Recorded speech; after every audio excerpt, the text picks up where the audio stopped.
السلام علیکم ورحمۃ اللہ وبرکاتہ۔ مالک سے اچھا تعلق اور مخلوق سے اچھا برتاؤ مومن کی نشانی ہے۔ اللہ جل شانہ ہم سب کو ہمیشہ اپنی رحمتوں کے سائے میں رکھے۔ تمام دیکھنے اور سننے والے احباب آپ کی مشکلات آسان فرمائے اور آپ کو بے شمار خوشیاں عطا فرمائے۔ روز محشر حضور علیہ الصلاۃ والسلام کی شفاعت نصیب فرمائے، آمین۔ مولانا صاحب کو ہم نے بلایا ہے آج ایک اہم موضوع کے لیے۔ ہم ان سے جانتے ہیں مولانا اہل سنت والجماعت کا یزید کے بارے میں کیا عقیدہ ہے، اس میں ہمیں تھوڑا سا وضاحت کر دیں اور سننے والوں کو بھی۔ نحمده ونصلي على رسوله الكريم اما بعد فاعوذ بالله من الشيطان الرجيم بسم الله الرحمن الرحيم يا ايها الذين آمنوا اتقوا الله وقولوا قولا سديدا صدق الله العظيم۔ حضرت قاری صاحب، آپ کا سوال بڑا اہم ہے اور تھوڑا مشکل بھی ہے۔ مشکل بئی معنی ہے کہ حضرت امیر معاویہ رضی اللہ تعالی عنہ صحابی رسول صلی اللہ علیہ وسلم ہیں، اور ان کے والد محترم جناب ابو سفیان رضی اللہ عنہ وہ بھی صحابی رسول صلی اللہ علیہ وسلم ہیں۔ صحابی اتنا بڑا عزت اور شرافت کا مرتبہ ہے کہ پوری کی پوری دنیا اگر اولیاء اللہ سے، کتب، ابدال، نیک لوگوں سے بھر جائے اور ساری زندگی وہ اللہ کی فرما برداری میں گزار دیں تو وہ صحابی کے مقام تو کیا، وہ اہل سنت والجماعت کے یہ متفقہ عقیدہ ہے کہ صحابہ نے حضور اکرم صلی اللہ علیہ وسلم کے ساتھ جنگوں میں جو گھوڑے دوڑائے ہیں اور ان گھوڑوں کے ٹاپوں سے اڑنے والی مٹی جو ان گھوڑوں کے نتنوں میں گئی ہے، سارے کے سارے لوگ اس گرد اور مٹی کا بھی مقابلہ نہیں کر سکتے۔ صحابہ کی اور صحابی کی شان کا کیا مقابلہ کریں گے؟ اس لیے یہ حضرات تو ہیں صحابہ، اور یزید حضرت امیر معاویہ رضی اللہ عنہ کے بیٹے ہیں۔ یہ صحابی نہیں ہیں، صحابی کے بیٹے ضرور ہیں۔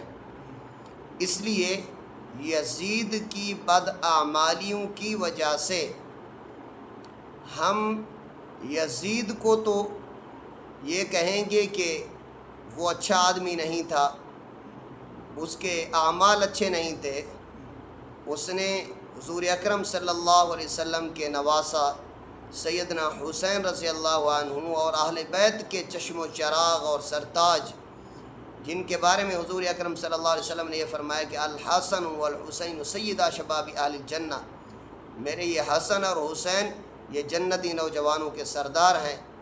اور حضور اکرم صلی اللہ علیہ وسلم نے ان کے بہت سارے فضائل اور مناقب بیان فرمایا۔ اللہ کے پیغمبر علیہ السلام ان کو اپنی زبان مبارک چسواتے، اللہ کے پیغمبر علیہ السلام ان کو سونگھتے، اور حضور صلی اللہ علیہ وسلم ان کو اپنے کندھوں پر اٹھاتے اور بہت زیادہ ان سے پیار فرماتے، اور یہ بھی فرمایا کہ اللہ میں ان دونوں سے محبت کرتا ہوں، جو ان سے محبت کرے آپ بھی ان سے محبت کریں۔ یہ تو ان کے فضائل اور مناقب ہیں۔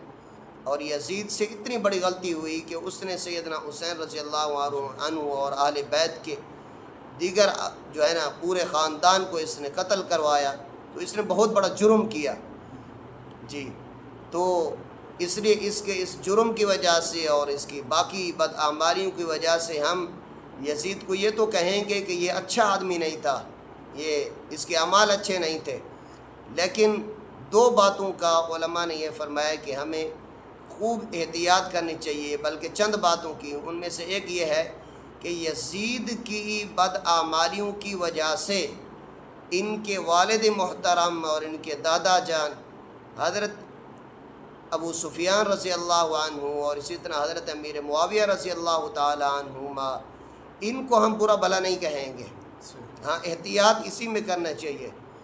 کیوں اس لیے کہ ایک دوسری حدیث میں ہے کہ حضرت اکرمہ بن ابی جہل رضی اللہ عنہ جو صحابی ہیں، اکرمہ رضی اللہ عنہ، جب یہ اسلام قبول کیا، انہوں نے ایمان لے کر آئے، تو حضور اکرم صلی اللہ علیہ وسلم نے صحابہ اکرام سے فرمایا کہ اب آپ نے ان کو ان کے ابا کا تانا نہیں دینا کہ آپ کے ابا تو ابو جہل ہیں، اسلام کے بڑے دشمن ہیں، بھائی ان کا عمل ان کے ساتھ ہے۔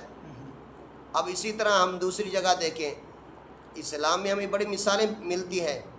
حضرت نوح علیہ السلام کے 4 بیٹے ہیں، ان بیٹوں 4 میں سے 3 حضرت نوح علیہ السلام کے ساتھ کشتی میں سوار ہو جاتے ہیں اور ایک نہیں سوار ہوتا۔ نوح علیہ السلام کی بات کو نہیں مانا، وہ پانی میں غرق ہو گیا، لیکن اس نافرمان بیٹے کی وجہ سے نوح علیہ السلام پر طعن و تشنیع جائز نہیں ہے۔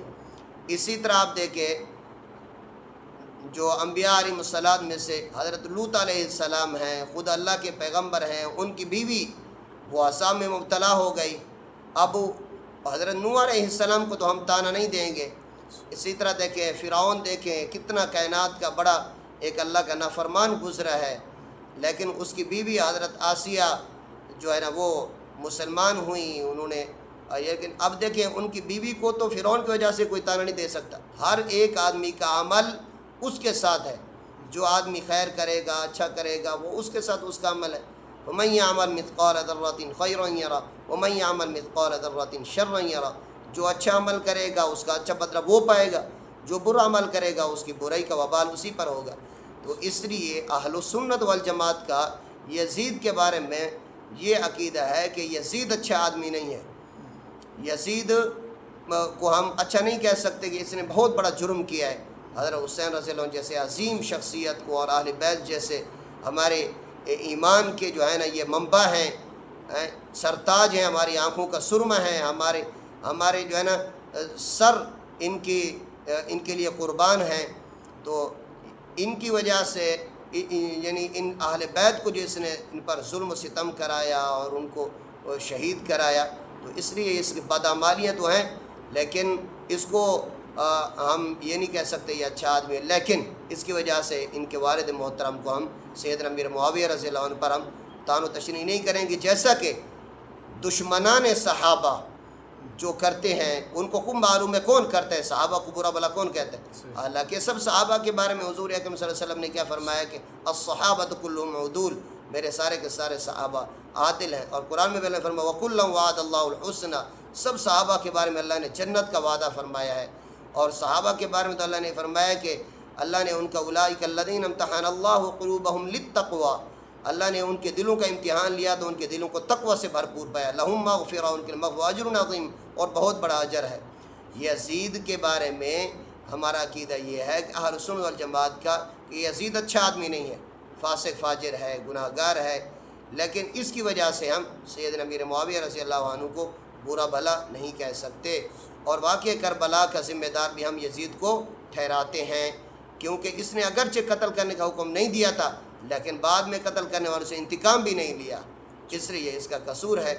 اللہ تعالی ہمیں دین کو سمجھنے اور اس پر صحیح عمل کرنے کی توفیق نصیب فرما دے، تمام صحابہ سے دلی محبت، عقیدت، ادب اور احترام کرنے کی توفیق نصیب فرما دے، کیونکہ نبی کریم صلی اللہ علیہ وسلم نے یہ فرمایا کہ اذا رأیتم الذین یسبون اصحابی فقولوا لعنۃ اللہ علی شرکم، فرمایا کہ میرے صحابہ میں سے جب کوئی کسی بھی صحابی پر بغیر کسی تخصیص کے کسی بھی صحابی آپ دیکھیں کہ جب ان پر جو ہے نا ان کو برا بھلا کہہ رہے تو تم یہ کہو کہ اللہ کی لعنت ہو تمہارے شر کے اوپر۔ اب یہ واضح حدیث ہے، اس لیے ہمیں صحابہ کے اوپر طعن و تشنیع سے بچنا چاہیے۔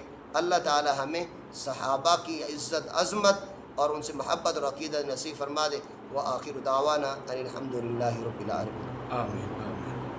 شکریہ مولانا، انشاءاللہ اس موضوع کو ہم آگے چلائیں گے وضاحت کے ساتھ۔ مولانا آج جلدی میں آئے تھے تو انشاءاللہ اس موضوع کو مکمل کریں گے اللہ کے فضل و کرم سے۔ جزاکم اللہ خیرا کثیرا۔